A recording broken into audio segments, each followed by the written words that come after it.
நன்றிகளம்மா. ஆரம்பிக்கலாம். ஆ நன்றிம்மா. வாழ்க வையகம், வாழ்க வையகம், வாழ்க வளம். குரு வாழ்க, குருவே துணை. இந்த அரும்பிறவியில் முன் வினை அறுத்து எல்லையில்லா மெய்ப்பொருளை அடைவதற்கு வந்த ஒரு உதவி குரு உயிரின் சேர்க்கை. வணங்கி குரு திருவடியை வாழ்த்தி வாழ்வு. வாழ்க வளமுடன். உலக சமுதாய சேவா சங்கம் நார்வே டென்மார்க் இணைய வழி பொறுப்பாளர்கள் அனைவருக்கும் எனது பணிவன்பான வணக்கங்களையும் வாழ்த்துக்களையும் நன்றிகளையும் தெரிவித்துக் கொள்கிறேன். மேலும் இணையத்தில் இணைந்துள்ள அனைத்து வேதாத்திரிய சகோதர சகோதரிகளுக்கும் என் அன்பை வாழ்க வளமுடன் என்ற வாழ்த்தாக தெரிவித்து மகிழ்கிறேன். ஆசான் அருள் தந்தை வேதாத்ரி மகரிஷி அவர்களின் பேரறிவோடு நம் சிற்றறிவை இணைத்து கொண்டு அவ்வறிவே நம்மை வழி நடத்த சங்கல்பம் மேற்கொள்வோம். மேலும் வரவேற்புரை நல்கிய அருட்செல்வி பகீரதி அம்மா அவர்களுக்கும் இறைவணக்கம், குரு வணக்கம். துரிய தவத்தை ஆழமாக நடத்தி கொடுத்த அருள்நிதி நகுலேஷ் ஐயா அவர்களுக்கும் நன்றி உரை வாழ்த்துரை வழங்க இருக்கும் அருள்நிதி புவனா அம்மா அவர்களுக்கும் உலக நல வாழ்த்து பாட இருக்கும் அருள்நிதி நேசமலர் அம்மா அவர்களுக்கும் நன்றிகளை தெரிவித்துக் கொண்டு சிந்தனை தலைப்புக்குள்ள செல்வோம். சிந்தனை தலைப்பு எந்த இடம் சொந்த இடம். இந்த தலைப்புல தான் நம்ம பூர்வீகம் எது என்பதை பற்றி நம்ம தெரிந்து கொள்ள இருக்கிறோம், தெளிந்து கொள்ள இருக்கிறோம். இப்போ நம்ம பல்வேறு இடங்களுக்கு தீர்த்த யாத்திரை, அதாவது புனித பயணம் மேற்கொள்கிறோம். காசி, ராமேஸ்வரம், இப்படி எத்தனையோ புனித தலங்கள் போகிறோம். அதே மாதிரி வியாபாரம் செய்கிறதுக்கும் வேறு வேறு இடங்களுக்கு போகிறோம்.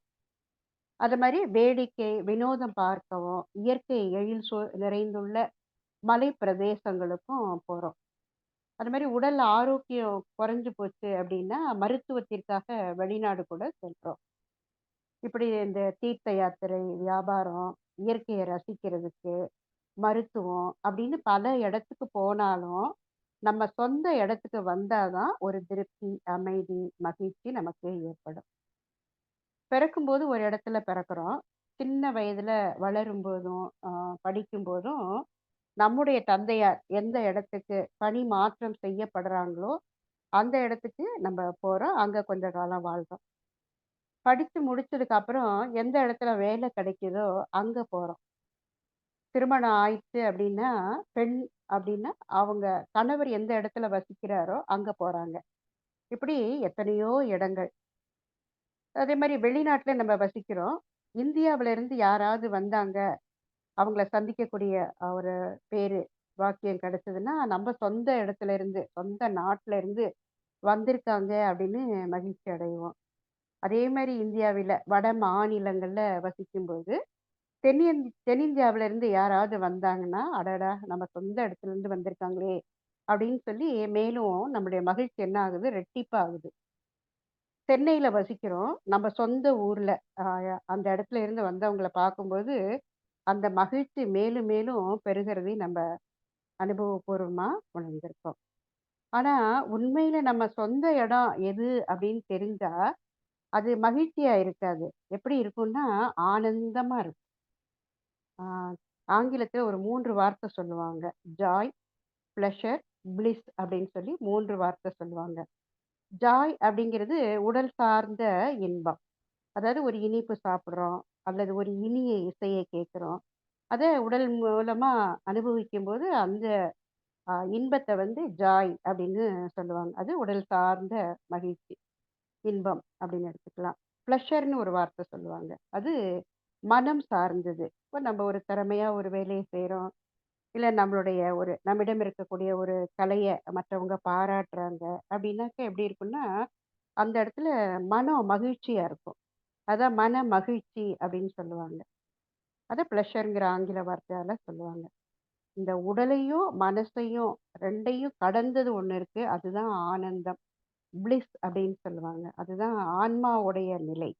அதான் ஆத்மானந்தம் அப்படின்னு சொல்லி சொல்லுவாங்க. நம்ம ஜீவான்மா பரமான்மாவை அடையக்கூடிய பேரு, அந்த பேரை நம்ம அடைஞ்சிட்டோம் அப்படின்னா அதுதான் பிளிஸ், அந்த பரவசம் அப்படின்னு கூட தமிழ்ல சொல்லுவாங்க. ஸோ அதுதான் நம்ம சொந்த இடம் அப்படிங்கிறத புரிஞ்சுட்டோம் அப்படின்னா, அத அடைஞ்சிட்டோம் அப்படின்னாக்க, வேற எதுவுமே நமக்கு தெரியாது. எந்த இன்பமுமே பெரிய இன்பமா தெரியாது. அந்த ஆனந்தம் இருக்கிற இடம் எங்க? அதுதான் நம்மோட இருப்பிடம், சொந்த இடம். அதுதான் சுத்த வெளி. இந்த இடத்த எப்படி அடையிறது? அதுக்கான வழிமுறைகள் என்ன? அதுதான் நம்ம இப்ப பார்க்க போறோம், சிந்திக்க இருக்கிறோம்.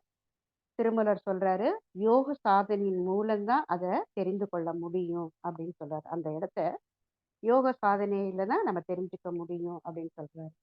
அதுக்காக திருமூலரோட ஒரு பாடல் ஒண்ணு, யோக சமாதியின் உள்ளே அகலிடம். அதாவது யோக சமாதியின் உள்ளே அகலிடம்னா, இப்ப நம்ம துரியாதீத தவம் செய்றோம். அது ஆதிக்கு சமமாகக்கூடிய நிலைன்னு சாமிஜி நமக்கு சொல்லியிருப்பாங்க இல்லையா? அந்த இடம் தான் ம், அகலிடம் சொல்றாங்க. சமாதி இடம். தியானத்துல தான் அத அடைய முடியும். அடுத்த வரியில சொல்றாங்க, யோக சமாதியின் உள்ளே உள ஒளி. 3வது வரி, யோக சமாதியின் உள்ளே உள சக்தி. யோக சமாதி உகந்தவர் சித்தரே அப்படின்னு சொல்லி அந்த பாடல திருமூலர் முடிக்கிறார்.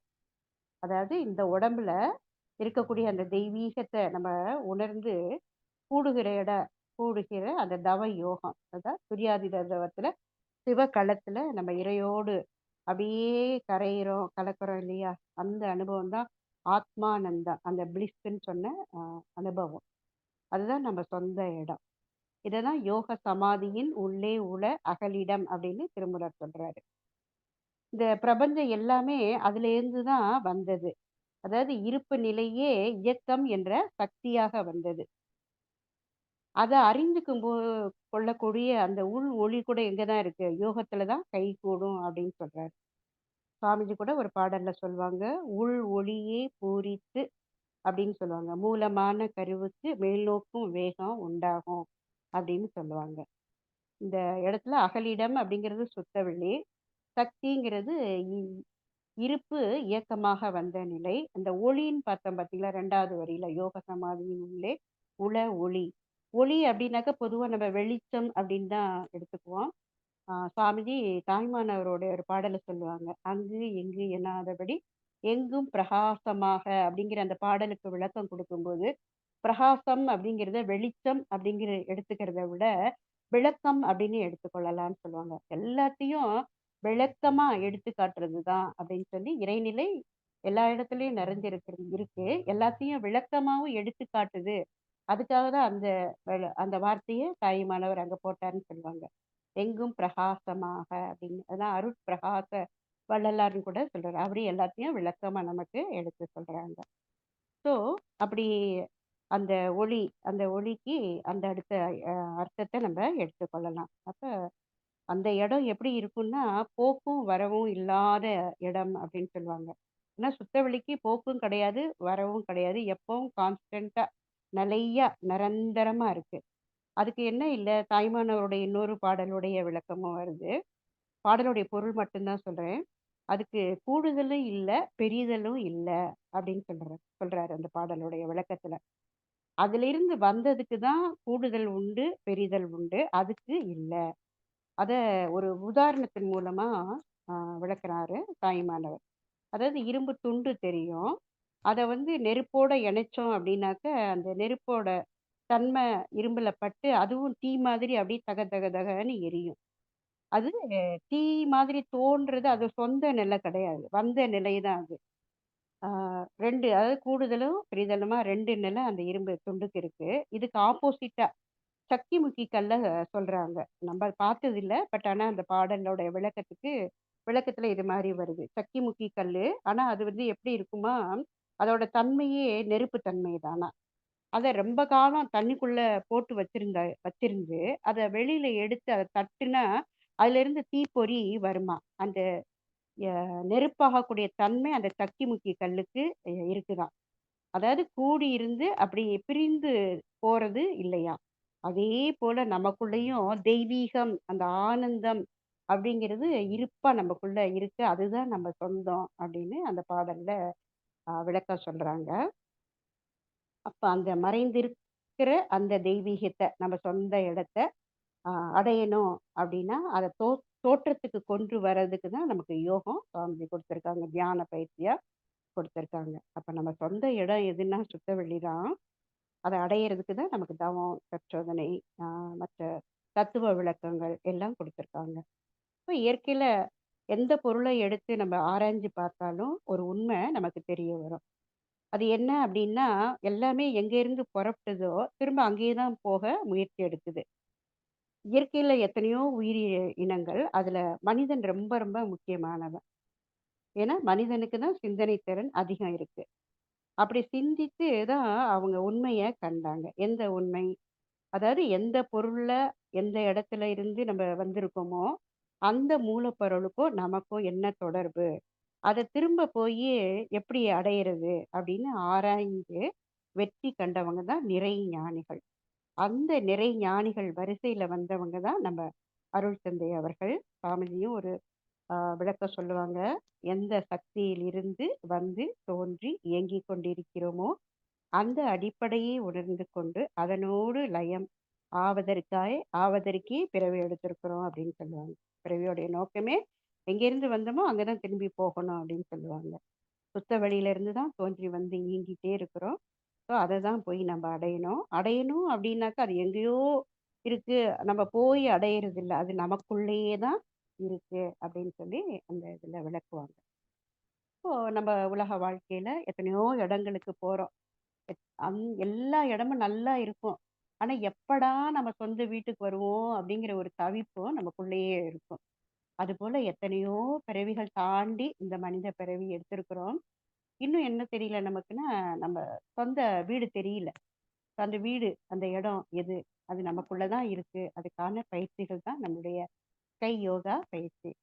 சாமிஜி சொல்லுவாங்க அந்த காலத்துல, கிராமத்துல ஒரு வழக்கு இருக்கு.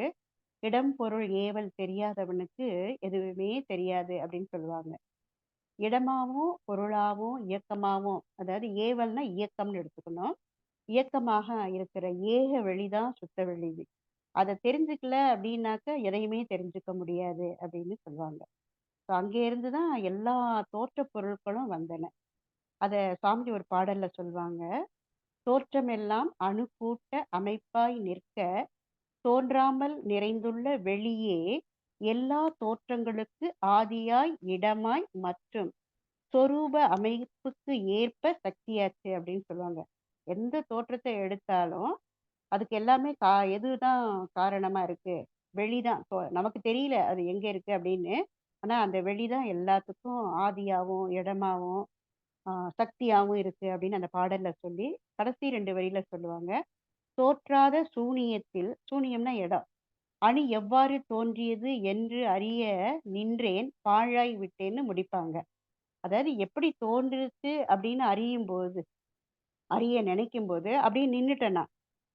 பாழாய் விட்டேன் அப்படின்னாக்கா, அந்த இடத்துக்கு போனதுக்கு அப்புறம் பாழ்னா என்னன்னா, ஒண்ணுமே இல்லாத இடமாக, வெற்றிடமாக ஆனேன் அப்படின்னு சொல்லி முடிக்கிறாங்க. அதுதான் சுவாமிஜி இன்னொரு பாடல்ல சொல்லுவாங்க. "ஒன்றும் இல்லாத ஒன்றை முடிவாக கண்டேன், ஒவ்வொரு தத்துவமாக தாண்டி" அப்படின்னு சொல்லுவாங்க. அப்போ இருந்த எல்லாத்தையும் கழிச்சிடுறோம். இப்ப நம்ம பூமி இருக்கு. பூமிய கழிச்சிடுறோம். பூமி இருக்கக்கூடிய சூரிய மண்டலத்த கழிச்சிடுறோம். அதே மாரி பால்வழி அண்டத்த, இன்னும் பல பலவா இருக்கிற பேரண்டத்த, எல்லாத்தையும் கழிச்சுட்டோம்னு வச்சுக்கோங்க. இனி எடுக்கிறதுக்கோ, கழிக்கிறதுக்கோ எதுவுமே இல்லாத மிச்சம் எது அப்படின்னு பார்த்தா சுத்தவெளி தான். நடைமுறை உதாரணம் கூட ஒண்ணு பார்க்கலாம். வெங்காயம் நல்லா திக்கா இருக்கு. அத அப்படியே உரிச்சுக்கிட்டே போனோம்னா, கடைசியில என்ன இருக்கும்? ஒண்ணுமே இருக்காது. அதுபோல தோற்றங்கள எல்லாம் கழிச்சுட்டோம் அப்படின்னா, எது மிச்சம்? சுத்தவெளி தான். அதுதான் எல்லாத்துக்கும் இருப்பிடம். எல்லா தோற்றங்களுக்கும் அதுதான் ஆதாரம். எல்லாத்துக்கும் இருப்பிடம். எல்லா தோற்றங்களுக்கும் அதுதான் ஆதாரம். அதனால தான் அதுக்கு அப்படின்னு ஒரு ஆதாரம் இல்ல. எல்லா பொருள்களுக்கும், தோற்றப் பொருள்களுக்கும் ஒரு ஆதாரம் இருக்கும். ஆனா சுத்தவெளிக்கு எந்த ஒரு ஆதாரமும் இல்லாததால, அத பேராதாரம் அப்படிங்கிற ஒரு சிறப்பான சொல்லால சுவாமிஜி விளக்குவாங்க. அந்த பேராதார பெருவழியை நினைக்குந்தோறும், பெருகி வரும் இன்பத்தை எவ்வாறு சொல்வேன்? ஓர் அண்டத்துள் கோடி கோடி அண்டம், ஒவ்வொன்றும் அளப்பெரிய எல்லை அன்றோ அப்படின்னு கேட்பாங்க. யார் அண்ட முடியும் அந்த இடத்தை நான் அல்லாமல்? யார் அந்த இடத்த அடைய முடியும் நான் இல்லாம? எனினும் தன்னிலை அறிந்தோர்க்கு எளிது இது என்பார்கள். யாரு தன் நிலையை அறியிறாங்களோ, அவங்களுக்கு தன்னிலை அப்படிங்கிறது நம்ம ஈசன் நிலையிலேருந்து வந்திருக்கோம் அப்படின்னு யாரு தெரிஞ்சுக்கிறாங்களோ, அவங்களுக்கு அது வந்து ரொம்ப எளிதானது அப்படின்னு சொல்லுவாங்க. அந்த தன்னிலையை அறிய தான் நமக்கு தவம், தற்சோதனை பயிற்சியெல்லாம் குடுத்துருக்காங்க. சிறப்பா சொன்னா துரியாதீத தவம். அந்த இடம் போன பின்னாடி, நிலைச்ச பின்னர் தான் உணர்ந்து கொண்டேன் பூர்வீக நிலை அன்றி புதிது அல்ல அப்படின்னு ஒரு பாடல்ல சொல்வாங்க. அதாவது வானவெளி அப்படிங்கிற வீடென்ற பேராதார வலிமை மிக்க வாழ்வடைந்தேன். சுத்தவெளிக்கு போனேன். அங்க போன பின்னர், நிலைத்த பின்னர் உணர்ந்து கொண்டேன் பூர்வீக நிலையன்றி புதிது அல்ல. என்னுடைய பூர்வீகம் எது? சுத்தவெளின்னு அப்பதான் புரிஞ்சுட்டேன் அப்படின்னு சாமி சொல்லுவாங்க. இப்போ உலக வாழ்க்கையில கூட நமக்கு பூர்வீகமா பூமியில ஒரு இடம் இருக்கும். அது நம்ம பூர்வீக இடம்னு சொல்றோம் பூமியில. ஆனா நம்ம அக வாழ்வுல நமது பூர்வீகம் எதுன்னா சுத்தவெளி தான். அத உணர்றது எப்படி? அதுக்கு கூட சாமிஜி ஒரு குறுக்கு வழி நமக்கு சொல்லிக் குடுத்துருக்காங்க. தவம். "உன்னையோ கடவுளையோங்கிற" பாடல்ல உள் உணர்ந்து தன்னை அறிந்து அந்நிலையில் நிலைத்து வாழும் தனி கருணை வடிவான குரு அடைந்தால். அப்ப யார அடையணும்? குரு அடையணும். அடைஞ்சுட்டோம் அப்படின்னாக்க, அன்னை வயிற்று அடைந்து உருவாய் உடலாய் வந்த ஆதி கருவை, அதாவது அன்னையோட வயிற்றில நம்ம வந்துட்டோம். கருவா இருந்த நாம உருவா உடல எடுத்து வந்திருக்கிறோம். அந்த ஆதி கரு, அதாவது சுத்தவெளியில இருந்து வந்திருக்கோம் இல்லையா? அந்த ஆதி கருவை புருவத்திடை உணர்த்த, பின்னே நீ அவ்விடத்தில் நிலைக்க, உந்தன் பேதமற்ற நிலை கடவுளாகி நிற்கும்னு சொல்லி அந்த பாடல்ல சொல்லுவாங்க. அப்ப ஆகினை தவம் தொடங்கி இறைநிலை தவம் வரைக்கும் 9 தவம் நமக்கு குடுத்திருக்காங்க. அப்ப நம்ம தேடுற பொருள் நமது இருப்பிடம் சுத்தவெளி தான். அதை எங்க தேடுறோம்? வெளிய தான் தேடுறோம். ஆனா, அகநோக்கி திரும்ப வேண்டும். தேடுகின்ற பொருள் என்ன? ஏன் நமக்கு தெரிந்தவர் உண்டா? அந்த பாடல்ல "போட்ட இடம் சென்னில் தேடாமல் வெளியே தேடுறோம்" அப்படின்னு சொல்லி சாமிஜி சொல்லுவாங்க. அதுக்கு ஒரே ஒரு சின்ன கதை ஒண்ணு பார்ப்போம். சாமிஜி சொன்னதுல அந்த காலத்துல ஒரு பாட்டி ஊசிய தொலைச்சிடுறாங்க. வெளியில தேடிட்டே இருக்கிறாங்க. அந்த பக்கமா வந்து ஒரு இளைஞன், பாட்டி எதையோ தேடுறாங்களே! நம்ம ஹெல்ப் பண்ணுவோம் அப்படின்னு சொல்லிட்டு, பாட்டி என்ன தேடுறீங்கன்னு கேட்குறாரு. அப்ப வந்து ஊசிய தொலைச்சுட்டேன் அப்படிங்கிறாங்க. எங்க தொலைச்சீங்க அப்படின்னாக்க, வீட்டுக்கு உள்ள தொலைச்சேன் அப்படிங்கிறாங்க. வீட்டுக்கு உள்ள தொலைச்சுட்டு வெளியில தேடுனா எப்படி கிடைக்கும்? அப்படின்னு அந்த இளைஞன் கேட்கும்போது, வெளிய தானே வெளிச்சம் இருக்கு. அதனால அங்க தேடுறேன் அப்படின்னு சொன்னாங்க. அப்ப உள்ள இருக்கிற இறைநிலைய, நம்ம சொந்த இடத்த, இருப்பிடத்த நம்ம உள்ள தேடாம வெளியில தேடுறோம். இது எப்படி இருக்கு அப்படின்னாக்க, இருளை தேட விளக்கு எடுத்து போவது போல முரண்பாடு அப்படின்னு சாமிஜி அந்த பாடல்ல சொல்லுவாங்க. அப்ப நம்ம மனத உள்ள செலுத்தி, உயிர்ல லயமாக்கி, அந்த உயிருக்கு மூலமான பரம்பொருளோடு லயமாறதுக்கு அந்த டெல்டா நிலைக்கு மனச பயிற்றுவிச்சோம், பழக்கிட்டோம் அப்படின்னாக்க அந்த சொந்த வீட்ட அடையலாம். எப்படி நம்ம வாடகை வீட்ல இருந்துட்டே ஒரு சொந்த வீட புறத்துல கட்டிக்கிறோமோ, அதே போல இந்த ஊன் உடலை கொண்டே நம்ம சொந்த வீட்ட அடையணும். மத்த இடங்களுக்கு நம்ம போறதுக்கு எத்தனையோ வாகனங்கள பயன்படுத்திக்கிறோம். காரு, ஃப்ளைட்டு இப்படி எத்தனையோ வாகனங்கள பயன்படுத்துறோம். ஆனா நம்ம சொந்த வீட்டுக்கு செல்ல எந்த வாகனம் வேணும்? மனம் அப்படிங்கிறது மட்டும் தான் ஏவுகணையா இருக்கும். மனதுக்குள்ள செய்யக்கூடிய இந்த யோக பயிற்சி.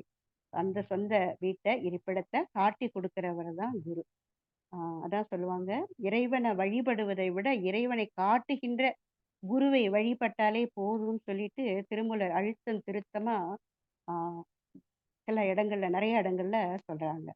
அதான் உடம்புக்குள்ள புகுந்து செல்ற உபாயத்த தான் சித்தர் பெருமக்களும் காட்டிக் குடுத்தாங்க. ஸோ அந்த மரபுல வந்த அருள் தந்தை அவர்களும் நம்ப உடம்புக்குள்ளேயே போய் அத கா காட்டுற வழிய, உபாயத்த நமக்கு குடுத்துருக்காங்க. அதான் "உள்ளம் பெருங்கோயில்" பாடல்ல கடைசியில வரும். "ஊன் உடம்பே ஆலயமாம்" சொல்லிட்டு. சுவாமிஜியும் சொல்லுவாங்க, "ஊன் உடம்பே ஆலயம், உள் இருக்கும் ஆற்றல் உயிர்ன்னு" சொல்லுவாங்க. இந்த ஊனுக்குள்ள தான் ஈசன் ஒளிஞ்சு இருக்கான் அப்படின்னு திருமூலர் இன்னொரு பாடல்ல சொல்றாங்க. அப்ப ஈசன்னு சொன்னாலும் சரி, இறைவன்னு சொன்னாலும் சரி, ஆனந்தம்னு சொன்னாலும் சரி, மெய்ப்பொருள்னு சொன்னாலும் சரி, இப்படி எந்த பேர்ல நம்ப சொன்னாலும், தனக்குள்ள இருக்கிற இறைய இருந்ததனை இருந்தபடி இருந்து காட்டுறது தான் குருவுடைய அருள். நம்ம புலவர் ஐயா கூட, தியாகராஜன் ஐயா, சுவாமிஜியோட அணுக்கத் தொண்டர், அவங்க பாடுவாங்க ஒரு பாடல். "அங்கும் இங்கும் அலையாமல் அருகே இருந்து" அங்க இங்க போ வேண்டாம். என் கூடயே இரு. அருகே அமர் இருந்து "ஆனந்தம் எங்கே எங்கே என்றவர்" ஆனந்தம் எங்க இருக்கு, எங்கே இருக்குன்னு தேடுறவங்கள, இருந்தபடியே இன்பமுறியேன். இருந்த இடத்திலேயே அதை அடையலாம் அப்படின்னு சொல்லி, செங்கை காட்டி அழைக்கின்ற குருவே தவமே பணிகின்றேன்னு சொல்லுவாங்க. நீருக்குள்ள செல்றது மீனுக்கு எவ்வளவு சுலபமோ, அவ்வளவு சுலபம் நமக்குள்ள செல்றது. அதுக்கு குருவுடைய திருவருள் நமக்கு எப்பவுமே துணை இருக்கும். இறுதியா ஒரு பாடல், திரைப்பட பாடல் பாடி நம்ம நிறைவு செய்றோம். கண்கள் அருகே இமை இருந்தும் கண்கள் இமையை காண்பதில்லை. இந்த உவமை கொஞ்சம் புதுமை அப்படின்னு சொல்லி அந்த ஒரு பாடல்ல வரும். கண்கள் அருகையில தான் எது இருக்கு? இமை இருக்கு. ஆனாலும் கண்ணால அந்த இமைய பார்க்க முடியாது. எதிர்ல ஒரு கண்ணாடிய வச்சோம் அப்படின்னாக்க தன்னையும் பார்த்துக்கும், அருகே இருக்கிற இமையையும் பார்த்துக்கும். அதே போல நம்முடைய சுயத்த உணர, அறிய, வெளியே இருந்து குரு காட்டிக் கொடுத்து நம்ம உள்ள செல்றதுக்கு அதுதான் யோக சமாதியின் உள்ள அகலிடம். உள்ளே உள்ள அகலிடம் சுத்தவெளி. நம்மை சுத்தவெளியாக வெளியில இருக்கிற சுத்தவெளி நமக்குள்ளும் இருப்பாக, உயிருக்குள்ள அறிவாக இருக்கு அப்படிங்கிறத நம்ம உணரணும். அதற்கான பயிற்சி முறைகள் தான் நம்முடைய எளிய முறை குண்டலினி யோகம் என்று கூறி, அருமையான இந்த வாய்ப்பை அளித்த அனைவருக்கும் நன்றி கூறி நிறைவு செய்கிறோம். வாழ்க வளமுடன், வையமெல்லாம் வாழட்டும், வாழ்க்கை வளம் காக்கின்றாய், வளரட்டும் மெய்யறிவு, வாழ்க்கை இன்பம் துய்த்தலிலே, உய்ய மெய்ப்பொருள் நாட்டம் உலகெங்கும் மக்களிடம் ஓங்குக மேலோங்குக நம் உள்ளமெல்லாம் வாழ்க வளமுடன், வாழ்க. நன்றி.